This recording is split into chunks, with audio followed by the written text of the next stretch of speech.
Good evening. This is Mae Brussel. It's broadcast number 710, July the 15th, 1985. The title of the program is World Watchers, and it's an analysis of news events of the past, and the present, and sometimes even the future. If you want a transcript, not a transcript of the broadcast, but a sheet on two sides, I give the sources of information, a bibliography sheet where you can look up in the library the articles that I'm referring to or past broadcasts that I've mentioned. Send a self-addressed stamped envelope to Mae Brussel, P.O. Box 22511, Carmel, California. And I will send you a sheet pertaining to whichever broadcast you want, or you can get them for the entire month or whatever it is. And I suggest putting them in 3 whole notebooks in chronological order so you can see how history unfolds. David Emery, who has some fine radio programs up north and does wonderful research, always has a saying that I like, and it's appropriate more and more all the time. What goes around comes around, and the news is certainly making a full circle these days, and there's some items I'll call attention to, how events have been thrown out in the air, and then they come back and meet the force that sent them out and join with other forces, forming these links that interconnect together in very interesting ways. Now, I just briefly want to go into the subject of updating the shooting of the Pope. This trial is going on. Many of you remember that Ronald Reagan was shot 3 months after he was in office, March 1981, and the Pope was shot in May 1985, May the 13th or 14th, 1985. He was shot 1981, just a few months after Ronald Reagan. And now the trial of Agca is unfolding and opening up and making a full circle back to Washington, D.C., to the Defense Department, the Central Intelligence Agency, to NATO, to the very people that were behind the shooting of Ronald Reagan. Those ties get closer and closer, and subsequently Ronald Reagan now has a cancer. They'll tell you he's fine, but all indications were at the time he was shot that about 3.5 years later he would be suffering from cancer, and I called attention to that at that time, and I'll go into that in a moment. But just briefly, the matter with the Pope, there's several articles I just want to refer to. There's so many this week, but these the most important ones. One was sent to me by a subscriber to The Guardian by Edward Herman and Frank Broadhead, titled "The Bulgarian Connection," in quotes, might really involve a conspiracy. And they bring out the various people involved with Agca as the trial falls apart. The Washington Post has July 5th, 1985, not front page, but page 21.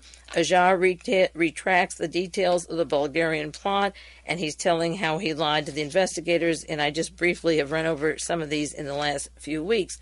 Now, The Guardian brings out many of the conspiracies that are involved in this whole nasty thing going on in Italy for the past 4 years. And I just want to cite 6 of those because they pertain to the assassination attempt on John Paul II, and they're also the same things that worked on the assassination attempt of Ronald Reagan and were able to affect and cover up the murder of John Kennedy. But they're visualized here and described so you maybe can understand history better as you see how this was passed off to us, and they almost got away with it.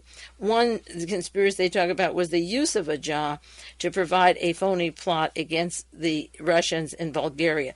This is the Cold War, always shooting the person for détente, wanting peace, instigating and heating up, and trying to blame this person with his links to the Soviet bloc so that we would get hotter under the collar against Russia for this dastardly crime. The second was Agca's fascist past, having to do not at all with solidarity or the Pope working with Lech Walesa, that all this happened in 1981 before there was even a solidarity, but his links to the Grey Wolves, the Nazis, and the fascists. And of course, in 1983, November 22nd, I wrote about the Nazi connections to the murder of John Kennedy.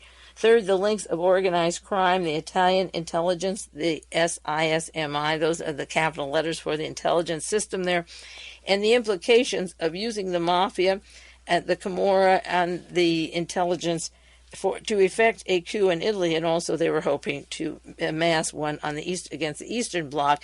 And of course, in this country, when Tom Dewey and Earl Warren and their gang released Lucky Luciano and Murder Incorporated. That was the first beginning of organized crime, working with the OSS, and then the CIA developed later, such as with John Kennedy, with Robert Mayhew and Sam Giancana and John Rosselli.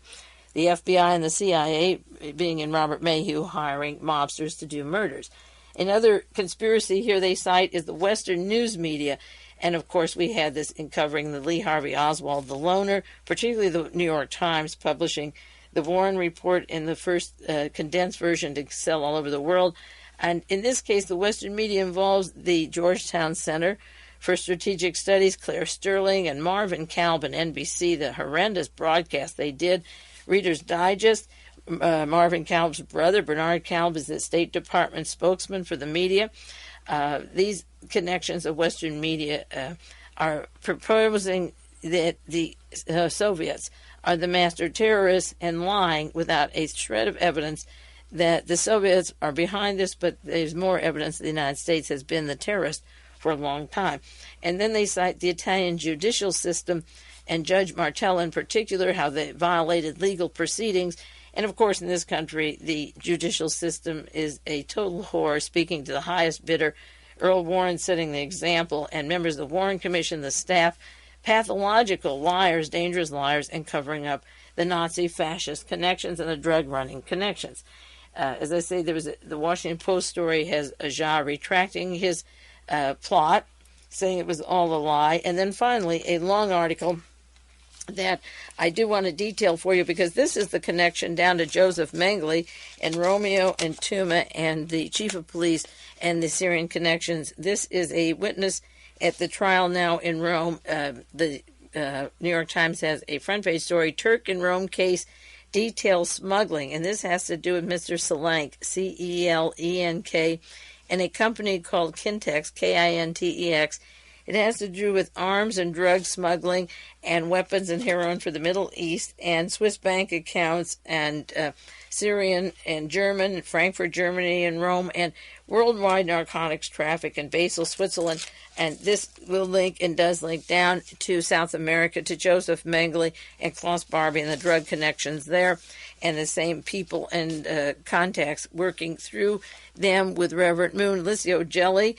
Jelly was at Reagan's inauguration, and so that the drug connections are coming out now in this trial, and that makes a full circle from Agca and the shooting on Ronald Reagan down to Brazil, to the fascist countries, particularly Argentina, Chile, Paraguay, Brazil, Bolivia. And then another news item, a small one this week, Pope John Paul takes a hike. Not much news, but it's interesting that all of a sudden he's sitting there in the Vatican, his own little city within a city, the king of the Catholic Church, so to speak, and he has to hear all this testimony about how the intelligence system, the gun runners, the mafia, of which he's a part of, did not come out clean, that they're the ones that took the shots at him, that it wasn't his alleged enemies. He's sitting there in Poland kicking up this hot war, Cold War, and his enemies are all around him in Rome. So according to the newspaper on Sunday, he went for a hike, and I would too. It must be a shattering experience. Now, this week, Ronald Reagan is under the knife. Simultaneously, while he was being cut up, was this huge rock concert I will go into for about one moment. Front page of the Monterey Herald, Sunday, July 14th, as Ike and Tina Turner, not Ike, singing with Mick Jagger at the concert in Philadelphia. And I just want to make a few minutes comments. And next to that, Reagan resting after surgery, no cancer seen. Well, how could they have cancer on Sunday? The surgery was on Saturday, and they weren't going to know till Monday anyway. When Ronald Reagan was shot in 1981, I did several broadcasts, one number 487. We're up to 710 today. This was April the 5th, 1981, on Ronald Reagan's surgery, and asked the question, as the CIA arranged for the removal of Ronald Reagan, and will he recover? And the clue to that was a picture on the television screen that they showed March 31st and the 30th, of a little bug, a Volkswagen bug, pulling up in front of the hospital, bringing blood for Ronald Reagan. They had 2.5 quarts of blood.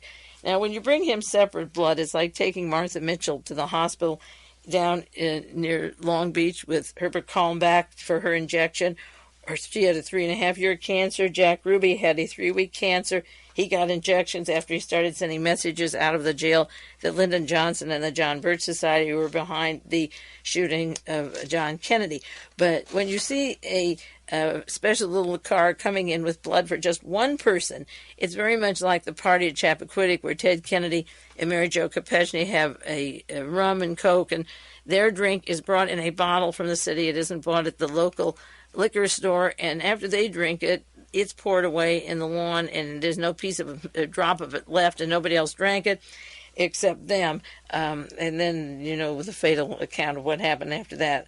But you may think this is very simplistic to think that because a Volkswagen comes up with 2.5 pints of blood, that the president will therefore get cancer. But if you've studied these events for 20 years and seen the way they come down, the planning is difficult, but visually you get a pretty good idea that this car wouldn't be the one to be bringing the blood for the president unless there was some reason for it to be coming in that particular car. It'd be interesting to do a little research about who brought the blood in, who said it was blood for him, and why was it there. As far as the president's recovery, everything you hear on the news media you can assume is a crock of lies. Whatever the truth is, it comes out later. Take your papers, everything you can get this week, and save it. They're collector's item. I saved the papers after Reagan was shot. And then 2 months later, July 24th, 1981, some other accounts came out. In this one article, AP story said the president's second medical crisis involved ruses. A week after President Kennedy was shot in March and wounded, he went through a second medical crisis, a mysterious and persistent high fever that caused the doctors to think that further surgery was necessary. It was a worrisome condition. The first official photograph of a smiling Reagan in a robe standing with his wife was cropped. They took out a nurse standing to Reagan's immediate left, holding a pleur evac device connected to a chest tube coming out from under his nose. In a security lapse, a medical voyeur, a doctor with no business being there, wandered up to Reagan's bedside, stared intently at the president for a time, refused to leave, had to be escorted away by hospital security people. Now, not only is it important to know who had the Volkswagen, but was this a doctor at all, and who was the man, and where did he go after he left the room, and who was he in that particular hospital at this time when the President of the United States has just been elected, and these men like Alexander Haig and Henry Kissinger are waxing their hands. George Bush ran against the president and lost, was taken on as vice president, was close to the John Hinckley family, probably still is, and these people are waiting behind the curtains, and all of a sudden some weirdo is bringing up blood and another one is standing over him, and this is the kind of security he had. This one article says when the doctors prepared to operate on Reagan to remove the bullet from his chest, they wanted to know the caliber of the bullet, what they were dealing with. Remember, the other three fell right down on the ground and obviously were hit by a different kind of bullet. The FBI told the Secret Service agent it couldn't say what it was. The Secret Service agent shouted and insisted the doctors had to know at once. So the FBI told them it was a .38 and they were lying. They gave incorrect information. If the time had been a critical factor, the misinformation about the bullet would have been costly. Then it goes into Reagan's next medical crisis on Thursday after the operation. The temperature's up to 102. The color worsens. He's more tired. His white blood cell is down, and the fever continued. He had chills. They did x-rays. They found fluid in his lung. They had bronchial tubes, and in order to hide how sick he was, they sent a surgical resident, David Gens, to pick up a case with a bronchoscope in it, and he lied to the nurse. He went in and then put tape over it so they wouldn't know when he went out what he had. Now, the Houston Post had a story about this voyeur standing over him, a medical. How do they know he's medical? They don't even know who he is. But he's not supposed to be in the room. The San Francisco Chronicle has the identical wire service story and leaves out the second paragraph about the security lapses and the people over him. They talked about a collapsed lower lobe in his injured lung, low oxygen levels, evidence of lung impairment, and they were very worried about him, that he was coughing up bright red, fresh blood, and the chief surgeon said it was ominous. July 24th, some more stories about the lies and the what they had to cover from us and the dilemma. of keeping people away and not knowing what was going on. So this has to do with Ronald Reagan's physical condition. 1 year later, in 1982, he goes in for medical tests. Reagan underwent hospital tests for urinary tract discomfort. He experienced a few weeks ago. He says, "I'm not hiding anything. I can ride horses and do everything." That's his criteria of being well. He says he went in, the pain began. They thought it was inflammation. They treated with antibiotics. Discomfort disappeared, then it went back. They thought it was something else, and they determined the cause was not an evidence of malignancy. A year later, they weren't worried about that. They took urine cultures, and so they list all the different kinds of tests. That year later, they said he had calcium deposits, which is okay for a man his age. He had them in California when he was governor, and they flew him by helicopter to Bethesda Hospital for further examinations. And he says, "Please, I'm not hiding anything," but the point is that he wasn't well. And the New York Times said that a urologist had been in there to correct anatomical abnormalities, but he was under a lot of pain and was being treated for discomforts and tests 1 year after he was shot. So just wait and see what happens in the news to Ronald Reagan. I would never appoint a former director of the CIA to be my vice president. If that's the only way I had to be elected, I'd rather not be president, but he didn't make that choice. Now, simultaneously, while he was under the knife being cut up, and of all things, with his anal complex, it should be his colon and the that part of his anatomy where it hit him. It wasn't heart surgery. I don't think he has a heart, but they found plenty of the colon, and they took 2 feet out. Now, the irony of that day, again, is what goes around comes around. And on that very day, this July 13th, 1985, there were 70,000 people in London. There were 90 to 100,000 people in Philadelphia, and I could do 2 or 3 hours on the imagery, but I just have other material I want to go over very quickly. The stadium was named the John F. Kennedy Stadium. We wouldn't have a Reagan for president if there wasn't a Kennedy. The opening service was done, the song Joan Baez, the United States part, by Joan Baez, a long proponent of nonviolence, a student of Gandhi, associated with Martin Luther King. It was symbolic that she opened this, going to 120 countries, a billion people, Joan Baez singing as the opening. At the end, they had the king of them all, Bob Dylan, the man who speaks for the ages. The others have fun and make wonderful contributions, but Bob Dylan closed with Blowing in the Wind. And if you were around through the 60s and 70s and loved the scenes that I did and hated the FBI COINTEL program, the CIA Operation Chaos, the drugs they brought in to stop it, to blow the brains of this whole age group, wipe out the best thinkers among them, the irony of Bob Dylan closing it, and in between all these artists. And then out of London came Paul McCartney singing Let It Be. That was the only time the microphone was off through half the show. He should have done it over again just to show them that for those 3 minutes or so, Let It Be should be heard one more time, but it did come in loud and clear. And then Patti LaBelle sang Imagine over in this country. And they crossed over. Here was a black woman singing a Beatle song, John Lennon song, Imagine. Years ago, there was the black music and the white music. Mick Jagger, I associate with Altamont, with death, with murder, with the end of the Woodstock generation. Here he was dancing around with Tina Turner.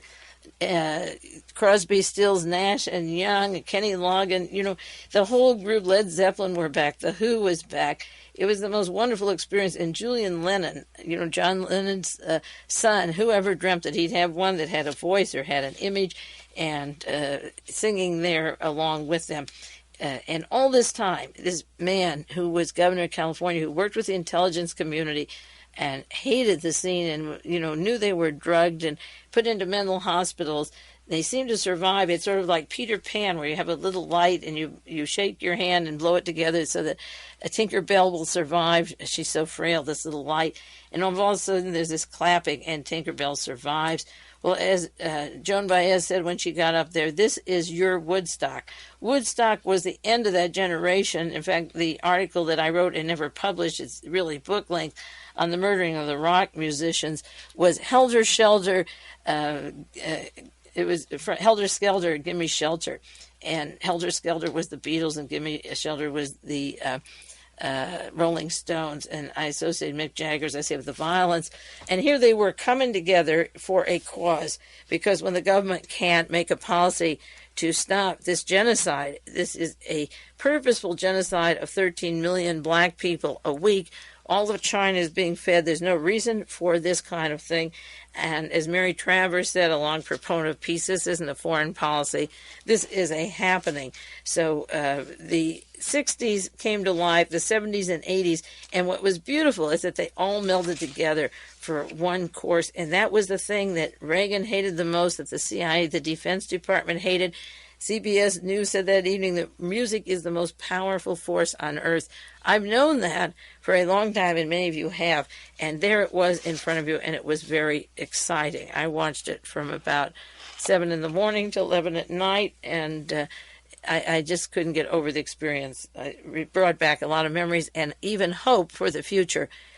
All the negative put aside, there is some hope, because if these same forces don't want war, then we'll have peace. It's up to them to counteract the soldiers of fortunes, the Robert Browns, the negativity, the Aryan nations, the Nazis and clans. And if there's a war and nobody comes, the Rambos and all this filthy, ugly, dirty part, to see these people get up and not hurt each other and have fun and not have display of weapons and machoism and all that stuff, to just be individual human beings doing your art form and sharing it for whoever wants it. And a lot of people want it. It was very beautiful at a time of ugliness all around us. If Rambo made 80 million in 1 week, at least they raised 70 million and volunteered themselves to feed people that wouldn't be alive otherwise. Now, one quick death I want to mention before I get on to the Joseph Mengele story. This has Nicholas THIMMESCH, THIMMESCH, described as a former columnist. He died age 57. He had a liver cancer. He'd been ill in recent months. It was a short liver cancer, like the Jack Ruby kind. Nicholas THIMMESCH is was a very conservative writer for Newsday, the Des Moines Register, and so forth. He is the man who wrote the article on Fritz Kraemer that was the source of the beginning of my investigation of Fritz Kraemer. March 2nd, 1975, and even though he's very conservative and made 1,000 apologies for Fritz Kraemer, who hated Nazis and all that crap, it did give pieces of information such as Henry Kissinger and Fritz Kraemer, after the Bulge, being in charge of interviewing those persons, Germans, who were wearing American uniforms, which is Otto Skorzeny, and put together the network of a lot of the pieces that I went on to study later. I wrote to Nick THIMMESCH in July 1984, just a year ago, and told him about my studying the two Kraemers, and I asked him, in essence, is there any way I can find out if the Kraemer you wrote about was actually Adolf Hitler's top general, prisoner number 33 at Dachau. And I got a letter which will be part of my collection of correspondence with various people that I don't have it in front of me. It's in the file, saying tantamount to, he wrote 6 months later, been away. He said, how dare you? I mean, what a nerve. This big letter, sprawling, beautiful handwriting, this great big thing over the page. How dare you think that this is the same person? I told him I had written to Fritz Kraemer and sent him a picture of the Dachau Kraemer and the Pentagon Kraemer and said, is this you? Are these both you? And he said, no wonder he didn't answer you. I told him Fritz Kraemer didn't answer me.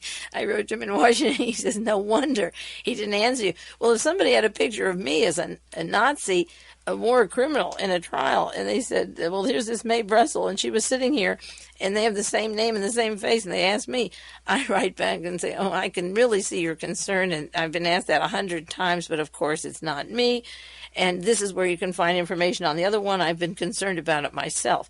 The truth is that everything I write to the White House, the Justice Department, to Peter Rodino, to all these various agencies is a wall of silence, not a denial, but just a silence. And I think, based on the evidence, it's reasonable to ask this. Now, if part of the account of his death said that he wrote several books, including the Bobby Kennedy Nobody Knows. Well, I own that book. I went to my shelf.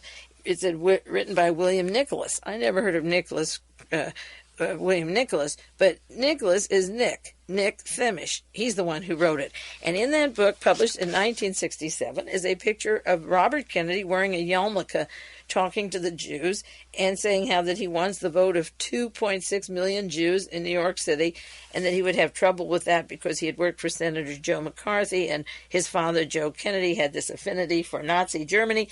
But he was attending the synagogues and telling about his father living with, knowing Jewish families such as Samuel Goldwyn and the Warner brothers, who were all fascists. But there's a picture of him wearing a yarmulke, and that would be a wonderful way to show this to Sirhan in the process of programming him about what Robert Kennedy is doing for the Jews. I have a excerpt from the magazine publication Human Events that's put out by the Heritage Society. And December 15th, 1984, the Human Events had a printing that they had a panel discussion with the American Enterprise Institute, and it was chaired by columnist Nick THIMMESCH, who works with the Heritage in the very conservative think tank that makes all the policies for Ronald Reagan and the far, far right, even farther right than Reagan. Human Events scheduled a panel discussion, and it chaired by Nick THIMMESCH, who's associated with them, and featured Hal Bruno of ABC and so forth.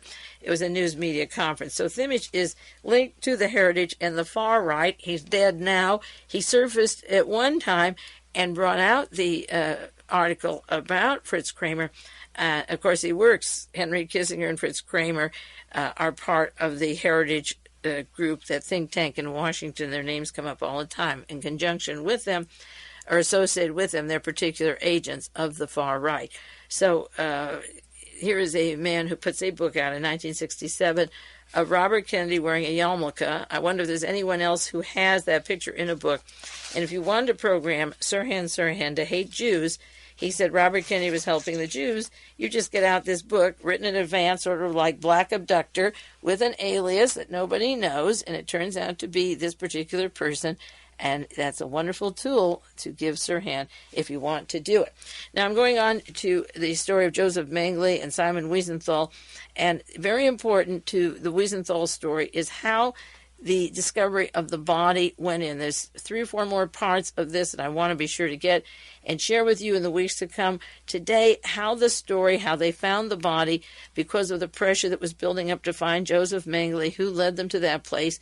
The second, next part will be on the evidence that they found opening up the grave, and on the bones, the teeth, the hip, the hair, the age, and all of that, until their final conclusions, and then the declaration of conclusions based upon opinion and not evidence, and what they base that upon, which is very, very dangerous. It follows the identical pattern of the Warren Commission, 26 volumes filled with evidence, exhibits, information collected on the murder of John Kennedy and Officer Tippit, and the use of Jack Ruby. Then the Warren Report is a neat volume that tries to come to its own conclusions by writing a novel, not based upon the evidence and documents. So that with the training I've had in doing that, I will follow it. And then getting back to Simon Wiesenthal, and a description of what the Waffen-SS, what the Gestapo is, how he has worked with and is friendly with members of the SS, and how they have helped him, how his career evolved, and why he would be the logical person to cover this up at this time and continue his search, in quotes, for Nazis, which is a farce. This last week there was a large article in the New York Times by Ralph Blumenthal on searching for Nazis and how Joseph Mengele was known by Israel, by the Jews, by Germany, and nobody wanted him, that Mengele was always available, and they knew where he was. And then another article the same day, practically in the newspaper, says that there's still like 50,000 Nazi criminals out there. Well, it's so ridiculous if they can't get Martin Bormann and Mr. Stengel or Wagner or Joseph Mengele, and where are the other 50,000? It's just a joke. That will keep the Wiesenthal Institute busy for 300 years looking for 50,000 Nazis, and time will be running out, I'm sure. But money doesn't run out. The money keeps rolling in, and the Nazis now, they're looking for 50,000 more when they had Mengele under their nose. It's so pathetic. I have to laugh at it, that they're going to search now for 50,000 when they knew all along, and that's been proven, where Joseph Mengele was, where he was getting his money, and what he was doing. And then you have to ask yourself some serious questions on these charades, whether it is the Pope shooting charade, the Agca, the Ronald Reagan medical conditions that they lie about, and now probably will go into more serious condition, and then we're left with George Bush or the Mengele story, all of them related to the operations after World War II, the Odessa, the network of the Nazis, and that's what I'm going to be detailing in the next half hour for you, and then continue on with that in the next week. We'll take a 1-minute break and then go on to some more on Joseph Mengele.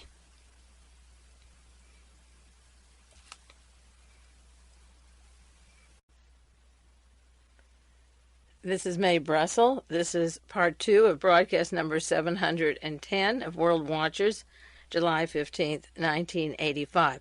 I was going right to Simon Wiesenthal and his connections to the SS and the powers that be in the chronology of his life, but I decided to rearrange the material because I think it's more important to start with this format, but it will lead right to Simon Wiesenthal.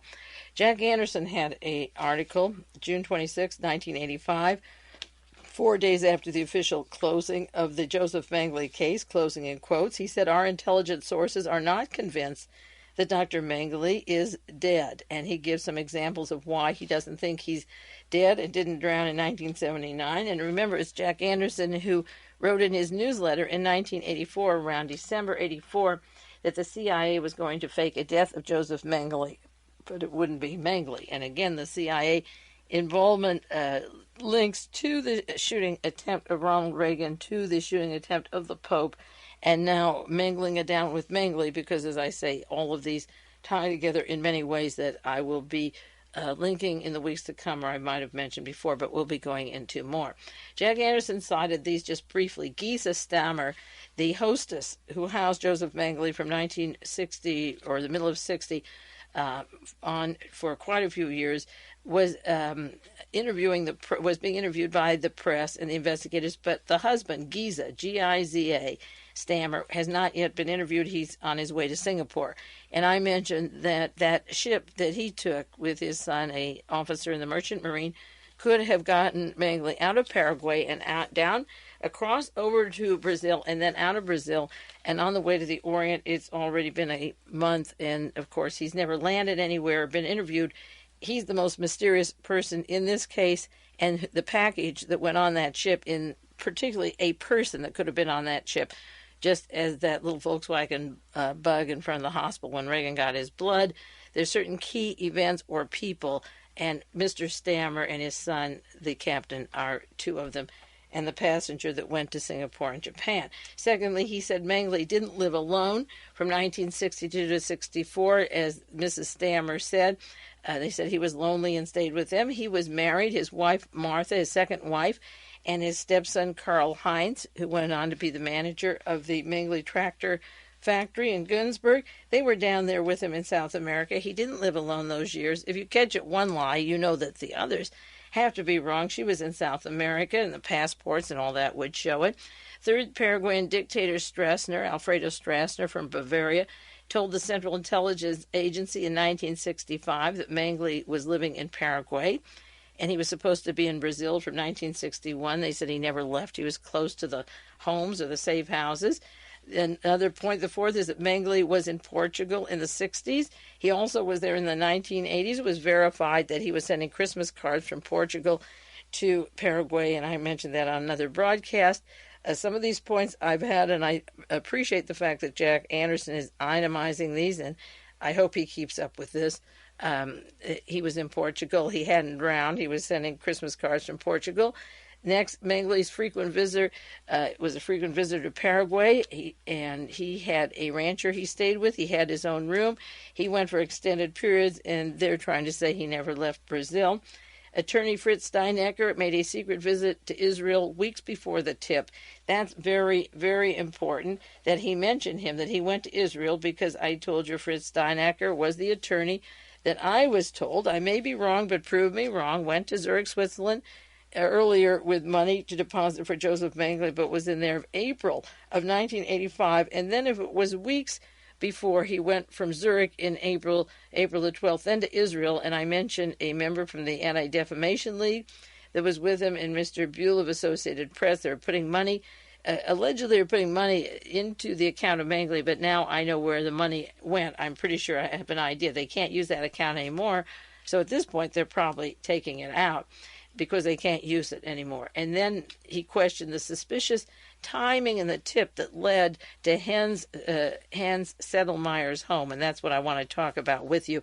I briefly went on it before and didn't have a chance to go into the details. So Jack Anderson wrote this story questioning, and he's not the only person who's questioning whether Joseph Mengele is alive or not. Remember the press conference, June the 22nd, when the chief of federal police, Romeo Tuma, said that this was Joseph Mengele, 99% sure. Well, he went to Frankfurt, Germany this week. The San Francisco Examiner had a story July the 8th, Frankfurt to test the remains of Mengele.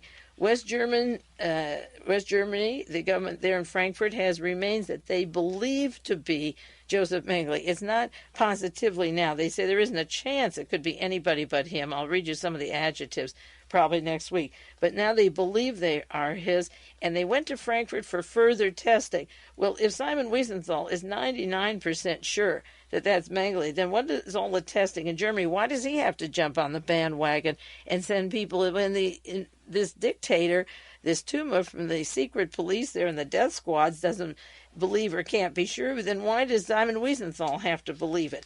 So he takes some teeth. He took 2 teeth to Frankfurt. Now, when they dug up the grave originally, there were 3 teeth. Then they went back a few days before the case closed and went through the dirt and found 4 more teeth. And then the final conclusion was they worked on 10 teeth. Well, I don't know which of those they took, but they took 2 back there, and they took 3 hand bones.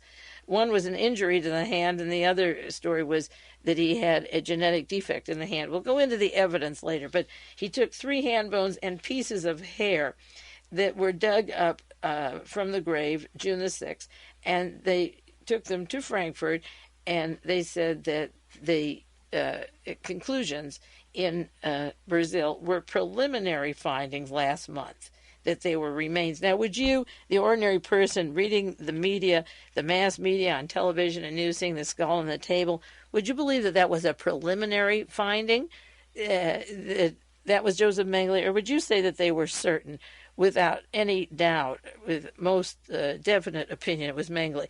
Well, the very man doing the investigation now claims it was only preliminary. So he's taken some teeth and hands and hair. A lot of questions not answered, but he went on there. A man important in helping identify the body, and this is a clue to how the whole story unfolded. His name is ELLIS KERLEY, Kerley. The Washington Post has a long article about him, June 25th, 1985.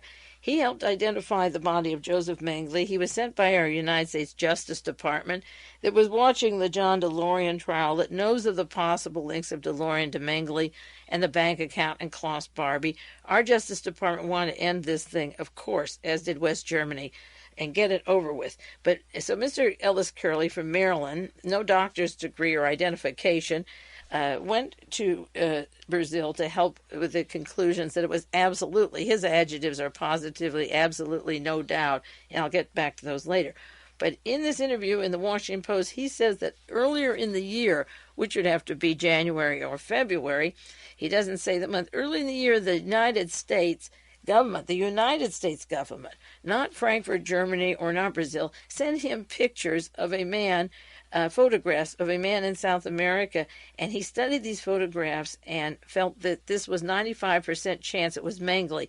So by January or February, they were already working on a skull with this man studying it, and then he goes down and verifies it's Mengele. So what pictures of a skull did Washington have or West Germany have? And I'll detail some of that when we get into evidence. They're studying the Mengele skull, and then they send him over, and he says, yes, that's him. So the point is, as I get into the chronology, that Kerley was handling this, and the United States government was working on that story. See, if Mengele were alive, you wouldn't have to measure these skulls or guess where he is or who he is.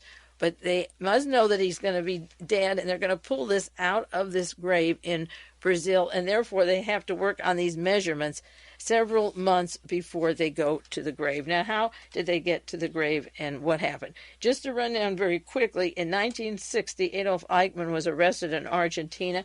Mengele was almost caught, and he went quickly to Brazil, where Wolfgang Gerhardt from Austria, a member of Hitler's Nazi army, a avowed Nazi, arranges a safe house. He's part of the Odessa network, the spy net, the general resurgence of Nazism and funding war criminals overseas. He arranges a house for Joseph Mengele in Brazil with the Stammers. So in 1960 to 63, he's in Brazil for sure, in Sao Paulo, Brazil. Now in 1963, the same time when Kennedy had been murdered, and I've linked that to Martin Bormann and the Nazis in Argentina, where he had lived until 60, and the network was set up in the 60s to kill John Kennedy. Mengele was associated with Hans Sedlmayr, and Simon Wiesenthal mentioned as far back as 1963. He knew of the contacts of Dr. Mengele in South America and Hans Sedlmayr, the manager of the Mengele farm machinery factory. Well, he'd been 3 years in Brazil, so Wiesenthal knew he was in Brazil if he was working with Sedlmayr, who was sending the money back and forth to the Stammers, and that he gave the tip to the Frankfurt prosecutor, but they didn't do anything. So he said, when the prosecutor is not observing Sedlmayr, it's not my guilt. It wasn't his guilt, but it became his big bucks, his hundreds of millions of dollars that he wants, his fame, and he wants a Nobel Peace Prize. He has no guilt. He says that Frankfurt doesn't do anything, but he pretended. He was absolutely silent, and it was only in the last couple of months, or this past year, when the links of Klaus Barbie to Mengele and Steinecker became prominent through various law enforcement investigating these things, that they had to get Mengele. In 1975, Mr. Steinecker Sedlmayr had said that he talked and gave an interview with the New York Times, and he said that he was in close touch with Dr. Mengele in South America. So anyone who knows that Sedlmayr manages the Mengele factory in Günzburg, and he's in touch with Mengele, would know that he's touching bases down there in South America, and Mengele is down in Sao Paulo, Brazil. In 1971, Sedlmayr was called by a Frankfurt prosecutor under oath, and he said that he was in touch with Mengele, and they asked him about it at the time. Nobody did anything. This was 1963, 71, 75, nothing is happening. Now, one thing that happened was from 1979, our elections in 1979 to 1980, when Ronald Reagan won the election in November of 1980, everything changed in this country. There were changes of policies. Reagan was to be president. Otto von Bolschwing, who headed the Gehlen organization, Eichmann's superior, was in California under the nose of Ronald Reagan with his secretary, Helene von Damm. Reagan has strong alliances with the World Anti-Communist League, with Licio Gelli of the P2, with Francesco Pazienza. He had Mr. Lev Dobryansky made ambassador to the Bahamas from the World Anti-Communist League. He works in the Defense Department with John Singlaub, the head of the World Anti-Communist League. So these Nazis felt pretty safe through this period. From 1979 up to the 80s, there was no problem. And as I said before in a broadcast, in 1979 there was a report that Joseph Mengele was heavily involved with narcotics and that Hans Sedlmayr, Mengele's the factory manager, was the link to him, but nobody looked for him. And all this was going on. They referred in 79 to Hans as the money man, and this was totally ignored, all of this time period. From up till 1979, Rolf Mengele had been down to see his father in 79. He went back in 77. He went back in 79. He used American Express cards for traveling. Don't leave home without us. And in 1976, what happened, Mr. Bossert and Mrs. Bossert were told to arrange for the burial of what would be Joseph Mengele. And this is very, very important. In 1976, Mr. Wolfgang Gerhardt writes a letter to Mr. Sedlmayr. 1976. This is in his house when the Frankfurt police come in May of 1985. And they're going to come to that house. And this letter described the future burial of the man that would be Mengele. Going back to 1976, he arranged this burial. He went to the Embu Cemetery and said, I want this buried where my mother is, next to my mother. and that he gave papers to Joseph Mengele, even though he was 14 years younger than him, went back to Austria and died mysteriously 2 years later. But the arrangement for Joseph Mengele's death took place in 1976 at that cemetery. He said, I have an old relative who's going to die. Put him into this grave at Embu and bury him there. A year later, 1977, Rolf goes down, as I say, with his American Express card, visits his dad. Nobody cares or checks. Gerhard dies. In 1979, Mrs. Bossert goes to the cemetery in February with this grave, and she falls into uncontrollable weeping, and the manager at the cemetery is not allowed to look inside that coffin. Now, anybody working at a cemetery could have looked. I mean, he had 2 days or a day, and she has to go home. She wasn't with it day or night. So the only witness to what was in that grave and the arrangements for the grave was a man. Later, they wrote up that this body was 54 years old, which doesn't even jive with the bones and what was going on at this particular burial plot later. But it was arranged in 76. But the letter for the burial at that cemetery that they're going to come across now was in the home of Sedlmayr in 1985, as if you would keep that and have the police come in at that time and go right to the grave. Now, incidentally, going on in Sao Paulo, Brazil, all this time simultaneously, while Romeo Tuma, the federal police, ran his death squads as a secret intelligence team, is the group known as Tradition, Family, and Property. This is a very far right-wing group that has been linked to Agca. When his trial started in May 29th, 1985, he was testifying about his links to Madonna, the Fatima, and going into the predictions of this particular story, the Fatima secret, and the attempt against the Pope he was citing.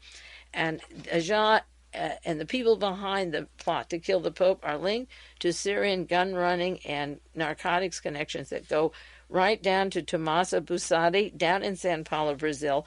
And there were 2 attempts on the life of the Pope, not only in March of 81, but one later, and it involved Tradition and Family and Property called that used pictures of the Pope now for shooting practice.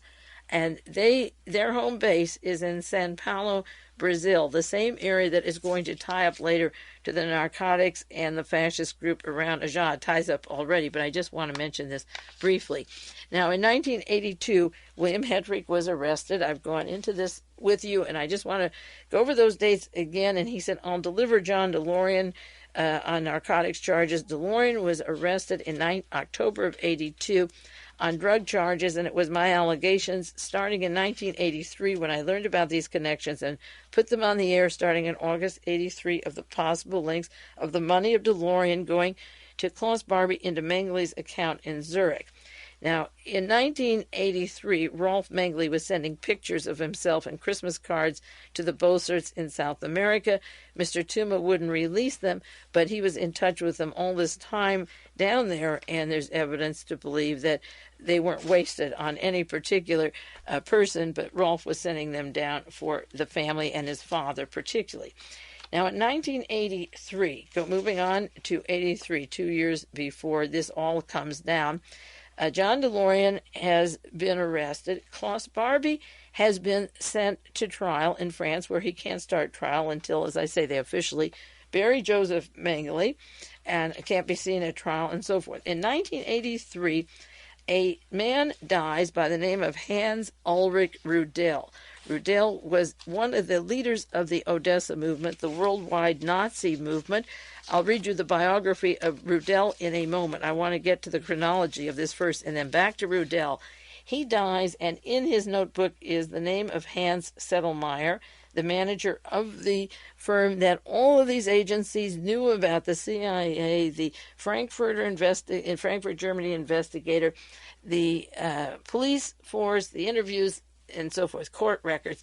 His name is in the address book of Hans Ulrich Rudel, which is very important because of the Odessa connections of him to the Nazis later, and because 4 years earlier the CIA knew that Sedlmayr was funding Mengele and that Rudel is the funder of the Nazi money throughout South America and Germany and America, coming back up to America. Now, in October 83, Mr. BUSCETTA, links to the mafia, was arrested so that the drug connections were coming together. The Mengele, Barbie drug connections, the Zurich banks would come together eventually. These people must have panicked. Of course, they panicked. And with Barbie arrested and BUSCETTA talking and Rudel's name in the books of his notebook with Saddlemeyer into his address book, the connections later were to link to Steve Baum, to Syria, to the P2, to the CIA, the plots to kill the Pope, and so forth. So in this time period, starting in 1983, there must have been a general panic that they would be ready to exhume the body that they had put and arranged in 1976, that it would die soon. And if none of this surfaced, you wouldn't have to dig out the body. But if it all surfaced, you had a body there that you could go for. Now, in 1984, Simon Wiesenthal was saying how he had sightings of Mengele down in Paraguay, and I've given on these broadcasts some of the sightings leading up to this particular story. Now, with this general panic, and also Ricardo Riefenstahl, the organized crime person, the cocaine dealer, who was arrested in Germany, was talking about living with Mengele and working with Martin Bormann, narcotics traffic. That was in February of 85. That was just about the straw that broke this story open, and something had to be done as of February 1985. And I'm building up to the way the story broke. With Riefenstahl and these various people arrested, they had to start digging and bring up this body. And they had the provisions there in case they needed it, but they had to bury Mengele because of the connections to the world drug traffic and Barbie, and then back to the United States. So in March of 85, just in March, there were elections in Brazil. The new Democratic president was killed, either poisoned, or they say down in Brazil, the newspapers, he was shot, with his links again to the Vatican, to William Simon, to George Shultz and Henry Kissinger.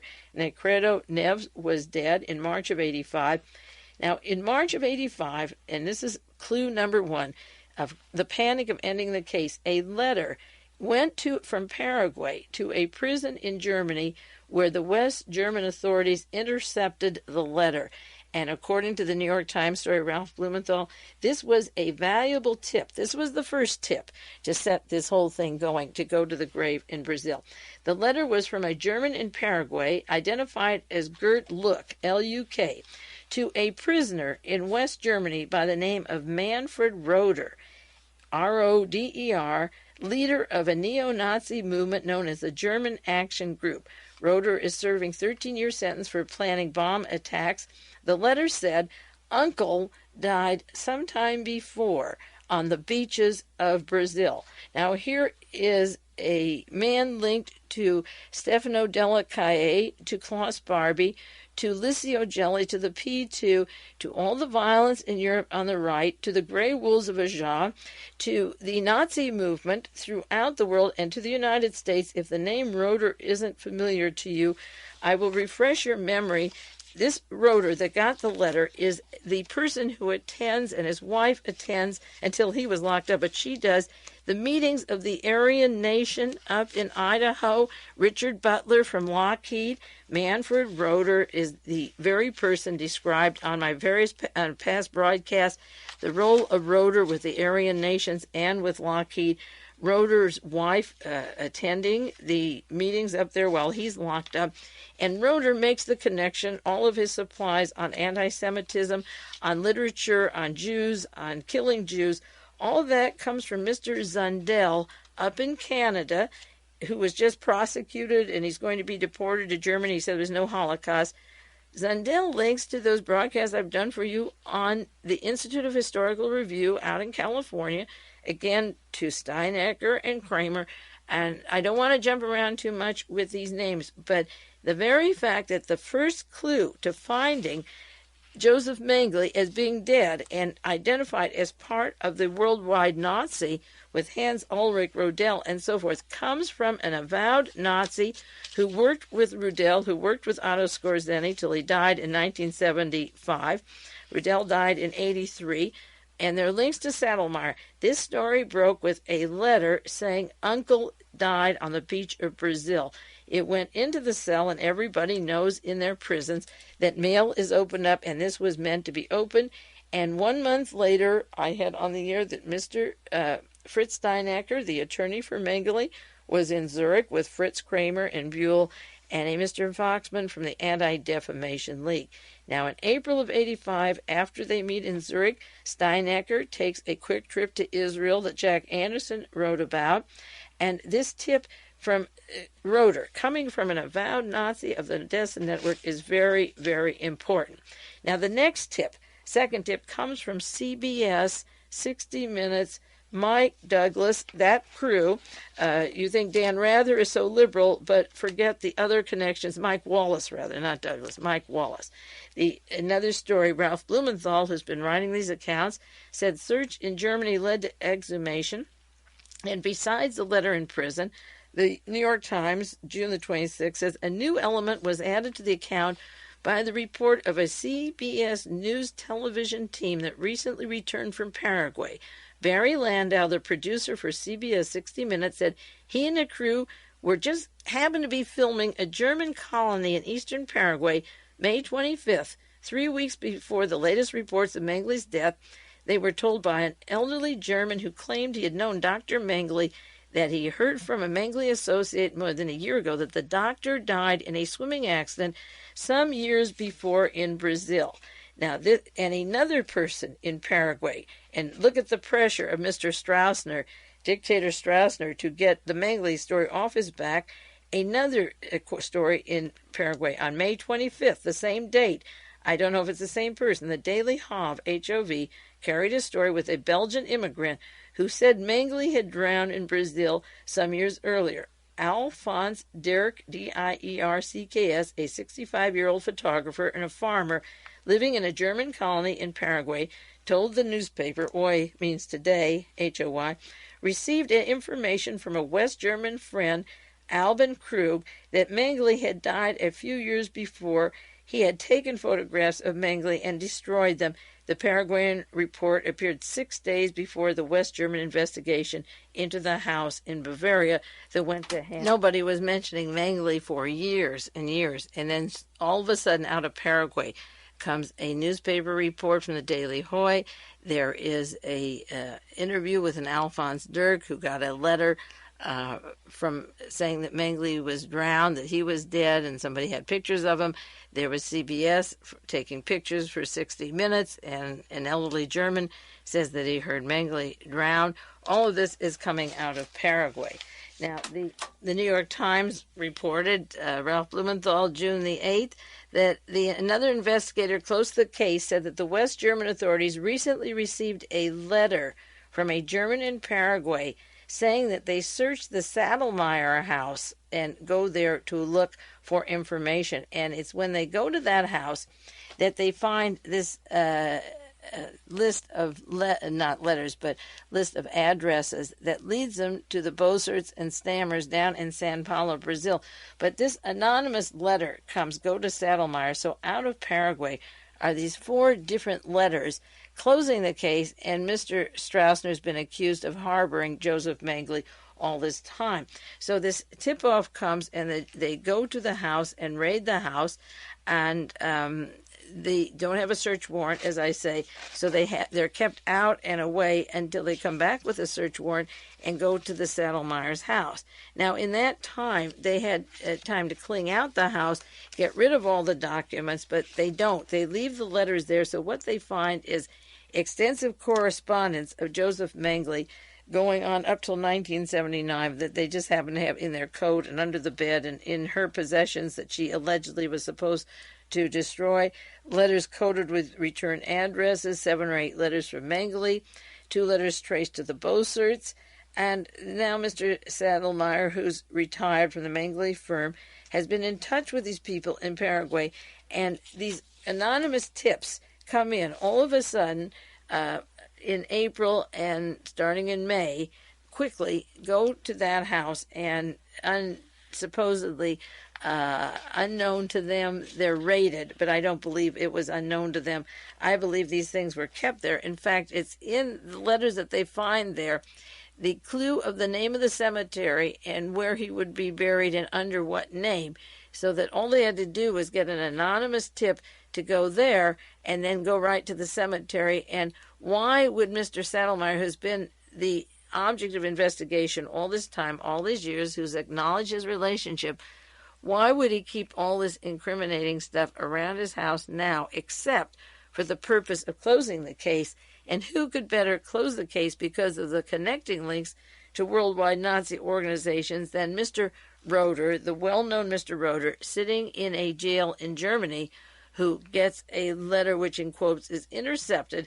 That is the way the case for Martin Bormann allegedly ended. If you read Martin Bormann, Nazi in Exile, was the tip-off of where two bodies were buried, and they went to that place, and then they could close the case based on a tip-off, which in fact wasn't true, but made the officials stop looking for Martin Bormann from then on. Next week, I'll go into the links of Hans Ulrich Rudel, Sattelmeyer, Roeder, and the Aryan nations, and show you how this all ties together. The assassination teams, Joseph Mengele, and the charade that's going on down in Brazil right now. In the meantime, the hour is over, so I have to have a cutting off point. We'll continue with that, the Odessa network, and it's important to understand that network before we get into who is Simon Wiesenthal again and bring up some questions about him. In the meantime, this is Mae Brussel. You take care, and I'll be back with you next week to continue on the Odessa network and the Joseph Mengele case.